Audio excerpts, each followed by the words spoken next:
Hey guys, welcome back to another video. So I promised in this one we'd be back doing some building work here in the main part of the city. Um, and this, I guess, this is Main Avenue, obviously, but this is, I really love this look right here of just kind of this enclosed feel for this part of the city.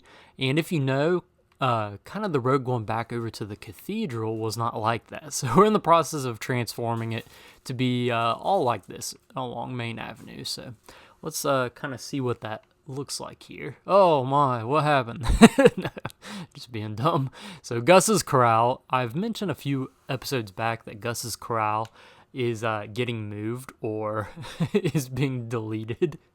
It will eventually be moved, but for now it got deleted. So it was original build here, which I really did hate to delete it, but it just didn't fit in this city. It'll fit a lot better over on that side, and that's probably where it'll end up at some point. So Gus is currently, he still has a home, but he does not have a business. So we're working on that. But we added in this beautiful building here, and it is the Nether surplus store. So if you know, a lot of my buildings here house different products. So this is obviously the leather shop. So I keep my leather in here, Zach's hides. Got Respinald's Pottery Palace in here where I keep all my clay and different items. And so I want a storage for every item. Obviously, there's a lot more than just those two, but I want to add a area for my nether storage. So that's what this is. So this is a very large building because this takes up a large space. And I don't know, I like it. It fits in here pretty well. It really encloses in the space and adds some height, which blocks off the view of the cathedral. So when you come around here, you slowly get that reveal, and it's like, wow, look at that. I don't know. Maybe I'm crazy for thinking that's cool, but it's something to play with, perspectives and different things like that. I don't know, something I'm working on. But not only that for the exterior, but I also added this little area. So this encloses it even more. So this is the area over to Country Road. So it just used to be a post here and it went back here. But this just looks like a nice little entrance back here into where my storage area is. And then obviously Country Road where the farms and things are. So that was a decent addition. Like I said, I'm trying to make this area feel closed in like this section of Main Avenue. So over here, same thing. I added just a ton of the road, which I don't know. I really should put like progress pictures in here, but I added a ton of the road in here just so it made it look more uniform. And I also added this little area. I planted this tree and then added this extension coming off of Skeleton Inn. Not that you would really need this too much, or you could say it's from the guard post. It's like a little blacksmith area. So we've got the sword, got the little area to heat up the metal, place to pound on it, and just some wood storage that we would use to fuel the furnace here. These areas are blocked. A lot of the gaps in the buildings I kind of block with these leaves. Of course, they can be opened up pretty easily and connected to the path. But once again, it just further encloses. You can see that here. This will eventually be a path out. I just want to wait on that. And then same thing over here. This will not be a path, but you can see it's an addition there. So, well, I guess that's the exterior. And like always, I always put an interior in every single one of my builds. And so the Nether surplus store is no exception to that. So it's at 927 Main Avenue. Like I said, I have addresses for everything in here if you've seen some of those videos.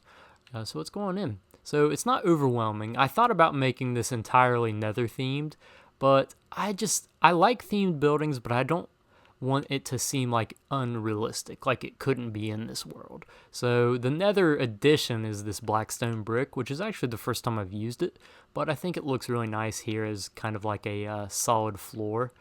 You've of course got the shopkeepers area, so they just sit over here and you can purchase the Nether materials from them.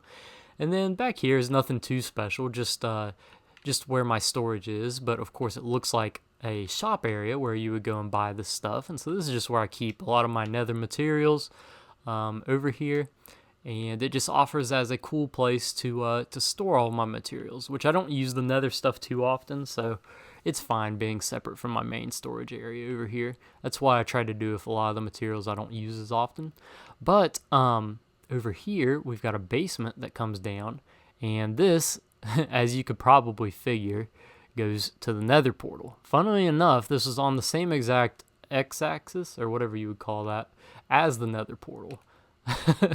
So this was the original Nether portal entrance over here by the cave, but I wanted the Nether store to have a Nether portal entrance, which would make sense. So it just goes under here, and it's nothing special. It's not decorated or anything. I just want it to be a strict underground path. And yeah, I guess there's a lot of clutter in here. I wanted it to feel cluttered and lived in. So yeah, let's go on upstairs here. Just a random entrance. So this is actually the top area. There's a lot of space, so this is functioning as an apartment area. If you guys saw the video, I don't know, maybe 3 or 4 episodes ago where I did the mailroom update, we had a lot of citizens that did not have a home. And so I wanted to build an apartment area pretty quickly so that way we could start housing some more of the citizens that had jobs. Like Carp Strangler was just living on his boat, but now he has an apartment. And so nothing too special, just got some little storage. He has a nice view out here, got his bed up here. Picture of the sunset, even though I'm pretty sure he can watch the sunset from his room. Maybe not, but that's one of the apartments for Carp Strangler. Ogly Morgus, that's the actual owner of the shop. He lives up here. This is the nicest apartment, of course, because he works here. Yeah, just a nice big spacious area, and then it actually has a loft up here, so you can sit up here and have a nice view of the river out there, and also the courthouse. He's got his bathroom, pretty nice. Not all of them have bathrooms, actually. Carp Strangler does not have a bathroom for some reason. I think he's the only one that doesn't. There's just some miscellaneous decorations in these hallways. We've got Miss Fig. Miss Fig lives over here. Decent room, nothing too special. I don't know why the door's open, but got a bathroom in there. This is kind of just the standard format I use for these rooms, for an apartment room. Of course, some of them have a little bit different additions. And then we can head up to the 3rd floor, and we have Hinkle's house, Hinkle's apartment back here, and we'll get to that in a second. But so Hinkle's got this little platform. It's up in the attic, so it's nice and hot and stuffy up here, and the bed is cramped. He's got a seat here in the window, not facing the window. I guess you can rotate it around. And then his bathroom is also in the window here, for some reason. But even more funny is Dinkle's apartment. Oh, Hinkle and Dinkle. You have to walk through Hinkle's apartment to get to Dinkle's apartment. And it's the same format. Just a nice little cramped apartment and with another toilet facing the window. Someone was looking in. Mervin the merchant was looking in the bathroom. I saw you, Mervin. But I find that hilarious that you'd have to go through someone's apartment to get to another apartment. As with any building I make that houses citizens, there's some good rooms and some not so good rooms. So I had to keep that theme going. But that's the apartment area above the Nether surplus store. You can kind of see where the windows are up here. I wanted to add those. We'll go up to see the skyline up here. Because I don't add many of them. I don't know what they're called. Dormers, maybe? I don't know the technical term for it.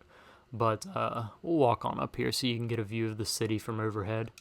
Yeah, so I think they're called dormers. I don't have any windows on the back here because this will all be covered up by foliage and trees when I work on the back area eventually. But I just think it's a nice little standout addition because a lot of my roofs, they kind of are relatively standard, and I like it like that because I like to keep the same theme for this city because in most cities you would just have a similar theme anyways for the type of buildings. And yes, I learned how to do this build style many years ago, but I just love it, and so I'm sticking with it, and it fits the theme and it makes everything look uniform here.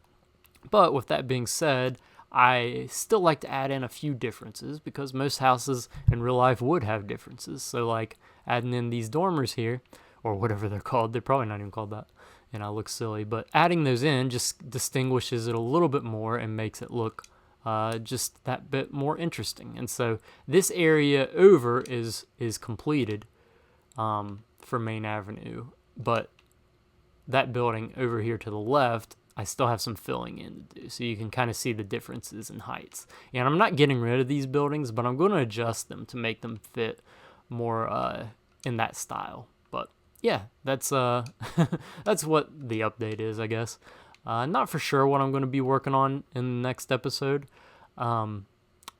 Probably not adding another building, but you never know. But I'll be looking around here. I usually, to think about what I'm going to do for an episode, I literally just walk these paths and these streets, and it just gives me a lot of inspiration, which is nice that my own world can inspire me. But having done this for probably 8 years now on this same world, there's a lot of unique stuff and old stuff that gives me ideas. So yeah, there we go.